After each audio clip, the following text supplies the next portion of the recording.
سلمان صاحب سب سے پہلے تو مجھے بتائیے کہ علیمہ خان صاحبہ کی اپنے بھتیجوں سے کیا توقعات ہیں اور جمائمہ خان صاحبہ کو کیا خطرات ہیں؟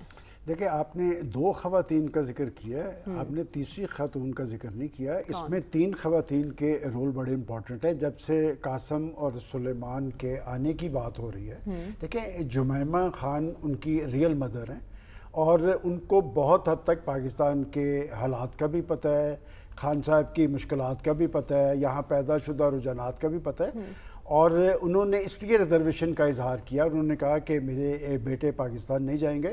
میں آپ کو جو اصل خبر یہ ہے کہ میری اطلاع یہ ہے کہ خود خان صاحب بھی نہیں چاہتے کہ وہ پاکستان آئیں۔ کیوں؟ اب اس میں پہلے آپ کو وہ تین خواتین کا جو ذکر ہے کہ علیمہ خان صاحبہ، دیکھیں سب کی اپنی اپنی کمٹمنٹ ہے۔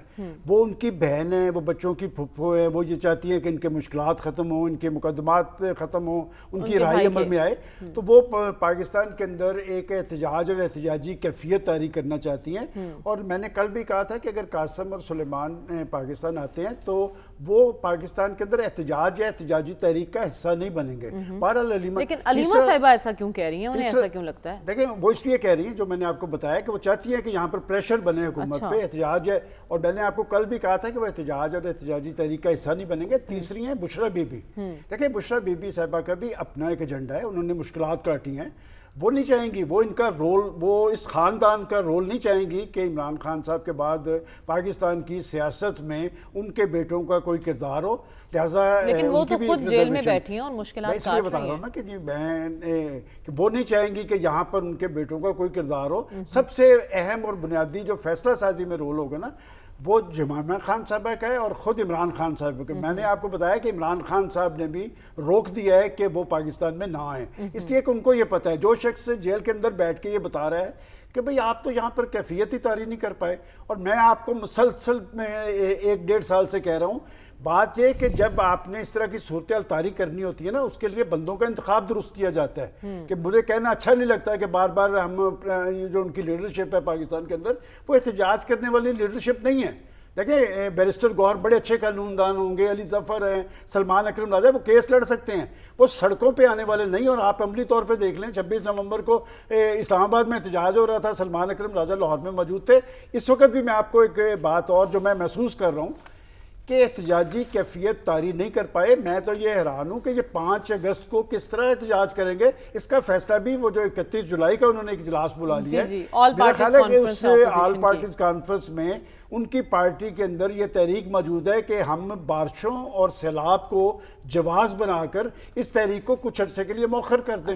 اس لیے کہ دیکھیں، یہ بات تو درست ہے کہ بارشوں نے ایک نئی کیفیت طاری کی ہے، سیلاب ہے مختلف علاقوں کے اندر۔ تو آپ کہہ رہے ہیں 5 اگست کا فیصلہ کہ وہ کال پر عمل ہونا ہے یا نہیں ہونا، یہ 31 جولائی جی، یہ فائنل 31 جولائی کو جو میٹنگ ہو رہی ہے، اور اس میں بھی آپ دیکھیں نا کہ وہ جو اے پی سی بلا رہے ہیں، اس طرح کی اے پی سی آپ کو یاد ہے چھوٹی عید کے بعد بھی بلائی گئی تھی، اور اس میں بھی میں آپ کو یہ کہہ رہا تھا یہ نتیجہ خیز نہیں ہوگی۔ دیکھیں، محمود خان اچکزئی پاکستان کے سابق سینئر ایک سیاستدان ضرور ہیں، لیکن ان کا پاکستان کی سیاست میں اس طرح ایک اثر و رسوخ نہیں ہے، یا پاکستان کی احتجاجی سیاست میں وہ کوئی رول ادا نہیں کر سکتے۔ دیکھیں، یہ سوچنا خود پی ٹی آئی کی لیڈرشپ کا کام ہے۔ عمران خان صاحب اپنی ریزرویشن ظاہر کر چکے ہیں کہ انہیں وہ کیفیت نظر نہیں آ رہی۔ ہم جن پی ٹی آئی کے لوگوں کو، ان کی لیڈرشپ کو جانتے ہیں، وہ احتجاجی سیاست کے لیے تیار نہیں ہیں۔ ایک مشکل صورتحال ہے، اس مشکل صورتحال میں وہ علامتی احتجاج تو کر سکتے ہیں، میں نہیں سمجھتے۔ اور ایک بات میں اور واضح کر دوں، یہ جب ہم احتجاج یا احتجاجی تحریک کی بات کرتے ہیں، یہ 77 کے اندر یا اے آر ڈی کی تحریک میں پاکستان کے تمام شہروں میں چھوٹے بڑے مظاہرے ہوتے تھے۔ اب یہ میں سمجھتا ہوں سوال ہی پیدا نہیں ہوتا کہ پاکستان کی کوئی پولیٹیکل پارٹیز کراچی سے لے کر خیبر تک کے لوگوں کو سڑکوں پہ لانے کی اہلیت رکھتی ہو۔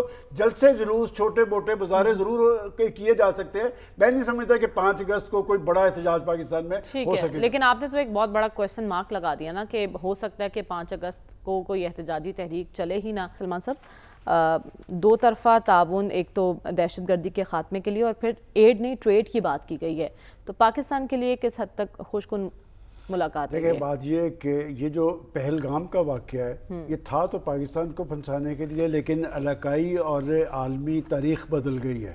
پاکستان دفاعی محاذ پہ کھڑا ہوتا تھا، پاکستان کو دہشت گردی کے ساتھ لنک کیا جاتا تھا، لیکن 10 مئی کے بعد کا پاکستان دنیا بھر میں پاکستان کو پذیرائی ملی ہے. کیوں ملی ہے؟ کہ پاکستان کی مسلح افواج نے اپنی سے بڑی ایک طاقت کو شکست فاش دی ہے. اور پھر پاکستان کے فوجی سربراہ ایک فاتح سربراہ کے طور پہ آپ دیکھیں کہ امریکہ کے اندر پریزیڈنٹ صاحب ان کی پذیرائی کر رہے ہیں, چائنا کے اندر چائنا کی لیڈرشپ انہیں مل رہی ہے. دیکھیں اب ڈار صاحب جو وہاں گئے ہیں, ایک بات جو امریکہ کے اندر ڈسکس ہو رہی ہے کہ پاکستان عسکری محاذ پر اگر سرخرو ہوا ہے, اور اب اصل چیلنج پاکستان کا معاشی محاذ پر کیوں ہے. دیکھیں وہاں پر یہ احساس پایا جاتا ہے کہ ہم نے اس خطے کے اندر دہشت گردی کی جنگ تو بنیادی طور پہ امریکہ کی جنگ تھی, لڑی پاکستان کی فوج نے, پاکستان کی فوج سرخرو ہوئی, دنیا نے اس کو تحسین کا اظہار کیا, لیکن ترجیح آپ نے دی مودی کو, انڈیا کو. اور اب جو صورتحال بنی ہے وہ سمجھتے ہیں کہ جی پاکستان کے ساتھ اپنے روابط بہتر بنانے چاہیے, اور یہ دو طرفہ عمل ہے.